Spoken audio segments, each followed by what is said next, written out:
नमस्कार, सुस्वागतम, वेलकम आप सभी साथियों का आपके अपने YouTube चैनल VM क्लासेस पर। साथियों, दिव्यांग भाइयों की अगर हम बात करें तो उनके संदर्भ में जो आगामी भर्ती आने वाली है, चाहे वो आपकी रेट थर्ड ग्रेड यानी कि लेवल फर्स्ट या लेवल सेकंड हो, सेकंड ग्रेड हो, फर्स्ट ग्रेड हो, वीडियो हो, LDC हो, पटवारी हो, वनपाल वन रक्षक, जो भी हैं, जितनी भी वैकेंसी आने वाली है उसमें कितना आरक्षण मिलेगा। सरकार नई बन चुकी है, सब कुछ नया हो चुका है, राजस्थान सत्र सब कुछ नया है, तो फिर कितना आरक्षण उन्हें मिलने वाला है और LD कैटेगरी का कैसे क्या है। कि सबसे धुरंधर सबसे ज़्यादा जो कैटेगरी है आपके, जिसकी कट ऑफ हर एक चीज़ से मान लो आप दिक्कत, वो है LD कैटेगरी, दिव्यांगजन और सरकारी नौकरी के संदर्भ में हम संपूर्ण बात इस वीडियो में करने वाले हैं। तो देखिए, दिव्यांगजनों को सरकार की दृष्टि से, प्रशासनिक दृष्टि से 4 भागों में बांटा गया है। कितने भागों में बांटा गया है साथियों? 4 भागों में जो है दिव्यांगजनों को बांटा गया है। प्रशासनिक दृष्टि से अगर हम बात करें तो हम तो कैसे भी मान सकते हैं, लेकिन प्रशासनिक दृष्टि से LD जो चल नहीं सकते, फिर नहीं सकते, घूम नहीं सकते, उसमें सारे दिव्यांग आते हैं। एक हाथ, दोनों पैर, एक हाथ, एक पैर, दोनों हाथ, ये सारे LD में आ जाते हैं। ठीक है। लोकोमोटिव डिसेबिलिटी, सरकार की तरफ से 1% रिजर्वेशन इसको दिया गया है। जितनी भी सीटें निकलती है उसका 100 में से 1 यानी 1000 पर 10 या 10,000 पर 100, ऐसे 1% रिजर्वेशन वर्तमान में सरकार ने इसे दिया है। उसके बाद है MD। ठीक है, चलिए हम डी वो लास्ट में बात करेंगे ताकि समझने में आसानी रहेगी। HI हेयरिंग इम्पेयरमेंट, 1% रिजर्वेशन, जो सुन नहीं सकता, हेयरिंग इम्पेयरमेंट, कम सुनाई देता है, वो हेयरिंग इम्पेयरमेंट में आते हैं। ठीक है। VIBL यानी कि जिनको दिखाई नहीं देता, कम दिखाई देता, धुंधला दिखाई देता, उसको 1% रिजर्वेशन है।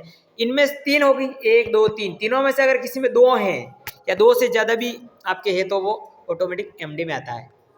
हाँ, यानी कि आपके 3 में से अगर किसी में 2 दिव्यांगता मिक्स है, LD प्लस VI हो सकती है, VI प्लस BLLV हो सकती है, या HI हो सकती है, BLLV प्लस LD हो सकती है। ऐसे कुछ भी मिला के ऑटोमेटिक किसी चौथी कैटेगरी बनती है, जिसे कहते हैं MD, मल्टीपल डिसेबिलिटी, बहुविकलांगता। इसको भी 1% रिजर्वेशन दिया गया है। ठीक है। अब बात करें आगामी भर्तियों की, तो कितना प्रतिशत, देखिए मैं तो बोलता हूँ कि आगामी आरक्षण कितना मिलेगा, तो 1% था, 1% है, 1% ही रहेगा। और इसका जितने भी जिम्मेदारी है हम खुद दिव्यांगों की, क्योंकि हमारे पास वो साधन नहीं है, ना आय के स्रोत है, कुछ किसी के साधन नहीं है, कोई ऐसे उपकरण नहीं है हमारे पास जिसे हम अपनी बात सरकार गवर्नमेंट तक पहुंचा सके। तो हमें ऐसे ही रहना पड़ेगा। आरक्षण 1% एक कैटेगरी को है भाई, टोटल दिव्यांगों को 4% रिजर्वेशन, टोटल से हमें मतलब थोड़ी, मैं LD में आता हूँ तो LD में ही आऊंगा ना, उसको 1% रिजर्वेशन तो 1% ही रहेगा ना, यूं है ना, इसलिए इसके जिम्मेदार हम हैं।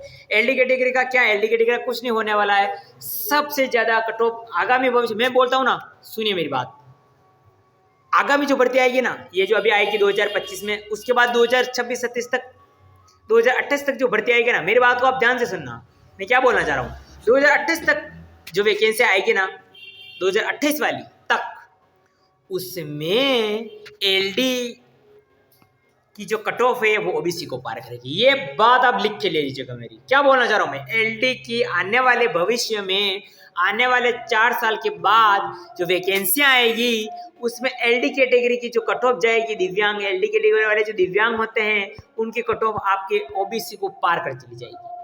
यानी कि जनरल तक, जनरल से 1-2 नंबर कम नहीं, जनरल से ऊपर भी जा सकती है। क्यों? क्योंकि सब अब इसमें ये करने लगे। जरूर थोड़ी कि हर बार में पेपर जो है लीक हो, नहीं, ये जरूर नहीं है कि हर बार में पेपर लीक ही हो, लीक नहीं हो, आउट नहीं हो, और भी तो बहुत सारे तरीके। तो अब क्या, लोगों ने जैसे तैसे कुछ खोट कर दिया, सिर्फ नौकरी, कोई भी कुछ भी कर सकता है यार, हाथों में कैसे क्या करमल करबल करवा के, सर्टिफिकेट बनवा के कट ऑफ जा रही है LD की, और जैसे ही कोई भी फर्जी बनेगा तो वो LD में जाएगा। ऐसे करते आने वाले भविष्य में दिव्यांग की कट ऑफ LD कैटेगरी की सबसे जाएगी जनरल को पार करने वाली। देखिए, तो उसकी जिम्मेदार हमें उसका विरोध करना चाहिए, हालांकि हमारे पास कोई ऐसा साधन नहीं है, इसलिए। ठीक है, ये छोटी सी जानकारी, जागरूक होना हो, है ना, जागरूक हो जाओ बिल्कुल।